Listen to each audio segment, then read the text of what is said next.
Hi students, welcome to our online biology classroom. Let's start a new chapter today, Soldiers of Defense. So you got an idea. That means the soldier destroyed the enemies. In this chapter, the soldier is our body and enemy is the pathogen. So let's start our topic. We all know that nowadays the people are wearing protective mask and also sanitizing their hands while moving out. What are the uses of wearing mask and sanitizing in such situation? Yes, it is mainly to prevent the entry of germs. Can such precautions prevent the entry of pathogens into the body to a great extent? Yes, our body have its own natural defense mechanism to prevent the entry of pathogen. Defense. It is the ability of the body to prevent the entry of pathogens and to destroy those that have already entered the body. Our body is well equipped with a variety of defense mechanisms. Defense mechanisms in our body are body coverings and secretions, which includes skin, mucous membrane, mucus, saliva, tear, etc. And body fluids include blood and lymph. These defense mechanisms prevent the entry of pathogen and also destroys the pathogen that enters the body.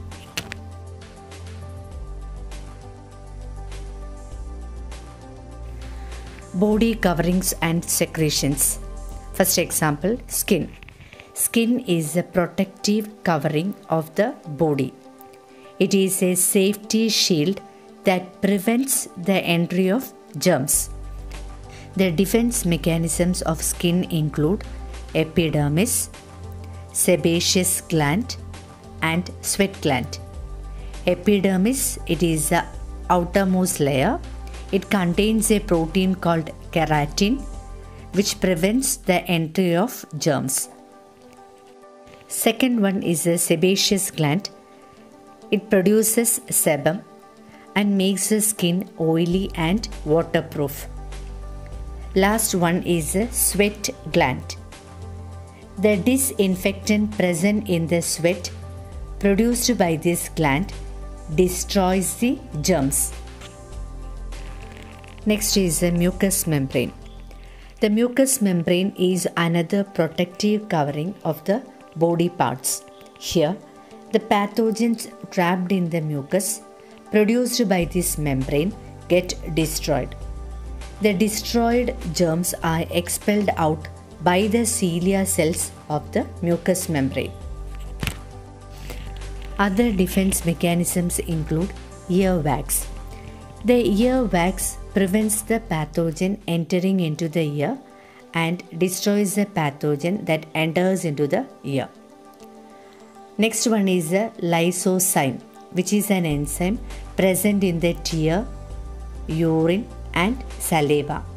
These lysozyme destroys the pathogen which enters into the body. Next is the mucus, which is present in the nose.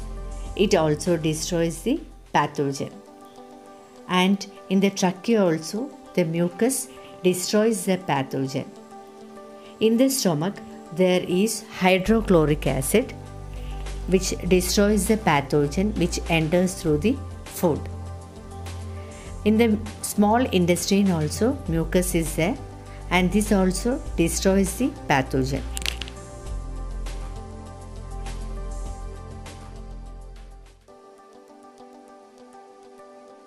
Blood and lymph plays an important role in the defense mechanism. These body fluids follow different defense strategies like controlling the entry of germs into the body, neutralizing germs and the toxic substances they produce, preventing their multiplication. Our next topic is blood and defense. Here, white blood cells plays a significant role in the defense activity. In the 9th standard, we already learned about white blood cells. The white blood cells consist of neutrophil, basophil, eosinophil, lymphocyte, and monocyte. Now, let's learn what are the defense actions taking place by the white blood cells. First one is the neutrophil. Engulfs bacteria, synthesizes chemicals that destroy the bacteria.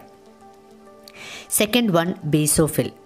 It stimulates other white blood cells, dilate the blood vessels. Next is eosinophil. Synthesize chemicals that destroy foreign bodies, synthesizes chemicals required for the inflammatory response. Next is the monocyte. It engulfs and destroys the germs. Lymphocyte. It identifies and destroys germs specifically.